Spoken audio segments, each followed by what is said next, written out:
Shalom. First and foremost, I want to give all of the praise and the glory to the Most High and His Son, Yahweh Ba'ashem Yahushai Ba'ashem Rukak Wadash.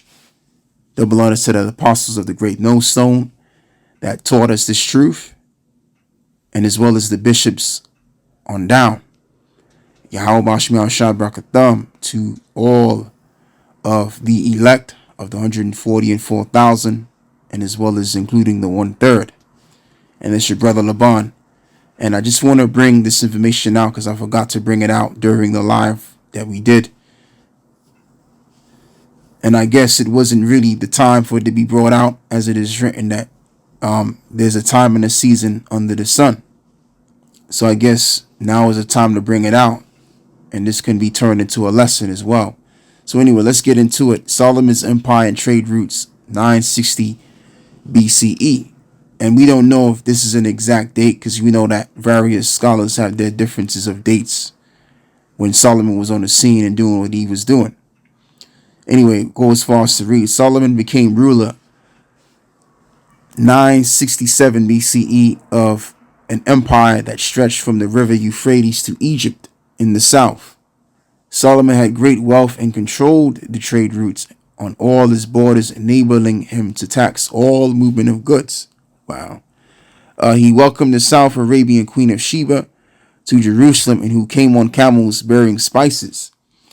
Whether his story is completely accurate, there was a spice trade in the region. And it's understandable that Esau is not going to say that it's officially accurate, because we know that Esau doesn't really creed with the Bible, as it is written that the Most High is not in all of his thoughts. Or Esau could be putting that out there. And I mean, it could be another nation for that matter, that could be putting this out there. But let's just say Esau, because Esau goes into a lot of different things, right? Or let me even just put this out there too. Just came up my mind now. Or you could have various different counterfeit narratives out there, which comes from these different religions, because people have different views and takes on what Solomon did in their book. So that could very well be the case of that too, why he said, is it accurate? Which it is accurate. Because according to the book of 1 Kings chapter 10, it talks about how the Queen of Sheba, which came from Sheba, of course, which was all the way in Saudi Arabia, which you go further deep south, and that's where you would find the location, right where the hook is at, near and there to Ethiopia. All right, on the map. So so this reads, and when the Queen of Sheba heard the fame of Solomon concerning the name of the Lord, she came to prove him with hard questions, and she came to Jerusalem with a very great train, with camels and bear spices, and very much gold and precious stones. And when she was come to Solomon, she communed with him all that was in her heart. And Solomon told her all her questions. There was not anything hid from the king which he told her not. So yeah, it is true. And if it wasn't true, why even write this on the website anyway, if it wasn't true? Right? But like I said, it's probably to do with the counterfeit stories of Solomon due to these various religions, why he's saying, is it accurate? So yeah, as it goes as far as to read, there was a boil out spice trade in the region with the aromatic resins, incense, and medicinal potions being exported from the Arabian Peninsula. Land and sea routes branched out from Israel to Mesopotamia, which is modern day Iraq today, which is also known as Babylon, Anatolia, Egypt, Africa, and Sheba. The King's Highway was of importance as it connected Africa to Mesopotamia and crossed Solomon's empire. Solomon received cargoes of gold, silver, and saddlewood at Ophir on the Red Sea, which they're going off for that. Solomon also shared merchant ships with the Phoenicians, which were the people of Canaan at the time, which the term Canaan goes back to the word traffic, because they're good at doing businesses. Skilled navigators who sailed the Mediterranean and beyond, and who were believed to have brought back commodities such as monkeys, apes, ivory, gold, and silver, which took them 3 years to go and get. And I'm going to show you that as well in this over here. And I'm going to also explain why the writer of that information is wrong when he mentioned that the gold of Ophir was gotten from the Red Sea. So now let me go and read, what is it? 1 Kings chapter 10 and verse, I believe it's in 21 or 22. Yeah, exactly. So this is 1 Kings chapter 10 and 22. For the king had at sea a navy of Tarshish with the navy of Hiram. Once in 3 years came the navy of Tarshish, bringing gold, silver, ivory, and apes and peacocks. Now, when you go into the history of Ephraim, the other 10 tribes in the Apocrypha, as I might as well just read, let me go up a little bit and we will read.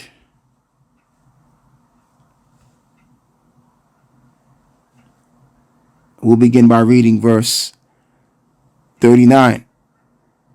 Excuse me, verse 40 goes into the point of all of this. Those are the 10 tribes which were carried away prisoners out of their own land in the time of Hosea the king, whom Salmanassar the king of Assyria led away captive, and he carried them over the water, and so came they into another land. And they took this counsel among themselves, that they would leave the multitude of the heathen and go forth into a further country where never mankind dwelt, that they might there keep their statutes which they never kept in their own land. And they entered into the Euphrates by the narrow places of the river.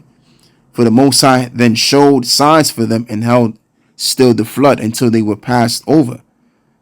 And it kind of reminds me of when Christopher Columbus and the rest of the conquistadors read the obviously they had to have read the Apocrypha to know that who they called native Indians, which really the 10 tribes of Israel that were deciding to go to another land, which is known as Osrif.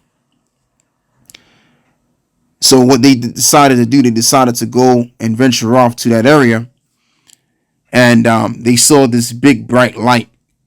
It's possibly a chariot. And as they call it, St. Elmo's fire.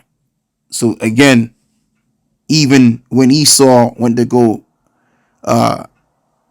get in touch with those so-called natives, which they're Israelites anyway, they also were given signs as well. Just like the 10 tribes that were carrying themselves to Oshrif got a sign from the Most High. For the Most High then showed signs for them and held still the flood until they were passed over. For through that country, that was a great way to go, of a year and a half, and the same region is called Osrif. So it took them a year and a half to go to that landmass. So we know that this is where the Canaanites went to go pick up the different peacocks, which is what you see over here. This is a Venezuelan peacock, which primarily I've done a little bit of research and I found out that most of the peacocks that we do see go back to India. Okay. And as well as you can't forget, you have different various beautiful birds, especially if you, I don't know if you brothers have watched this documentary on the birds of paradise. Okay.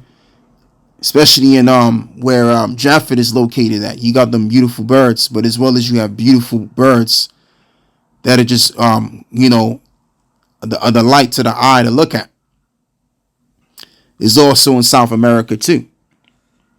Okay, and as well as the different apes in South Central America. Various different apes. Like possibly these ones over here he could have had gotten from Hiram to beautify his kingdom with the bright colors on them, as you can see over here. We don't know exactly what kind of ape that was brought, but we just know that he might have probably got some apes like these to beautify his kingdom. So now, it's like I don't mean to keep pressing that. Let's go and read 1 Kings chapter 10 once again. So all of that gold that they was bringing and the apes and different spices, they was getting it from Oshrif. Because as this reads once again, for the king had to see a navy of Tarshish with the navy of Hiram once in 3 years. Came the navy of Tarshish bringing gold and silver, ivory and apes. So if it took 1.5 years for the other 10 tribes to get to the land of Oshrif, then obviously if they're coming back, and I'm talking about these Canaanites in this case, then yeah, we're talking 3 years to be exact. All right. What I want to do is I want to read the book of Genesis chapter 2, and we will begin by reading verse 10. And the river went out of Eden to water the garden, and from thence it was parted, and it became into 4 heads. And the name of the first is Pison, which ranges from, the Red Sea, as they call it, which is usually or supposed to be called the Gulf of Suez, all the way down, all the way around to the Gulf, the Persian Gulf. That's Pison. That is which compass the whole land of Havilah. The land of Havilah is what is called Saudi Arabia today, where there is gold, and the gold of the land is good, and there is bdellium and the onyx stone. So let me go down and read verse 14 as well. And the name of the third river is Hiddekel, that is which goeth towards the east of Assyria, and the fourth river is the Euphrates. And Solomon, he definitely had a hand in the Euphrates River. Okay, and that's basically where most of the trade was coming from. So basically, this right here was the first world trade in the east that was going on, that Solomon had power over. That explains why he was so rich. And the name of the second river is Gihon, and the same is it that compasses the whole land of Ethiopia. Verse 14, and the name of the third river is Hiddekel, and that is which goeth towards the east of Assyria, and the fourth river is the Euphrates. And I mean, he had the Euphrates River on lock. Okay, as we know, he was in the Fertile Crescent. In that region, that's where, the fertile, the grounds are fertile. All right. That's where your riches come from. Your riches come from fertile grounds. And Solomon had that on lock, man. That's why he was as successful as he was. And we're going to go back to the Fertile Crescent and we're going to run all of that, and including the whole entire planet Earth. So this is why the scripture says, especially in the book of Isaiah, the 60th chapter, it mentions about how all of these nations are in somehow, some way, shape, or form are going to send presents, and that's going to be their way of being under tribute. That's going to be their tax. We're going to be taxing them because we're going to be the original owners of the planet Earth. As we are the ordained, or going to be the ordained patriarchs of the planet Earth. And that's going to be done eventually, sometime sooner or later, when Yahushua comes back. That will be established on earth. We will be the Israelites ruling in righteousness, and all of these other nations will follow thereafter us. And they're going to be our subordinates, as when during the time of Solomon, when he had the Canaanites under him. And as well as he set up levies, which a levy is nothing more than a slave gang group, or an overseer of slaves, basically a taskmaster. So we're going to be setting up them Hamites to watch out for, if the ones among these nations run away to try to get away from doing the work, or acting all out of whack to get out of work, whatever it is. So all of this is coming back, man. What was going on in Solomon's time is coming back. The kingdom of heaven is going to be nothing more than a resurrection of Solomon's kingdom. And it's funny how Esau ruled during the time of the ancient Roman Empire, then it fell, and then it came back again, and we're still under it. So guess what? When you really check out Solomon's kingdom, that was basically the kingdom of heaven for 40 years. Because all of Israel was just relaxing, chilling on the fir trees. And guess what? There's going to be a rebirth of the kingdom of heaven too. Okay, just like there was a rebirth of the beast, which represents Rome altogether, that came back, right, from his deadly wounds. Well, the kingdom of heaven is coming back. So there you go. That's all I'm going to have to basically say on this. I just wanted to bring this information out because I forgot to bring it out doing a live lesson with the brothers. So yeah, just to go back and mention, this is what you call the Pison River, going all the way down from the Red Sea, if you didn't catch what I was saying, to over here, the Persian Gulf, if I'm correct. So yeah, that's it right there. Shalom.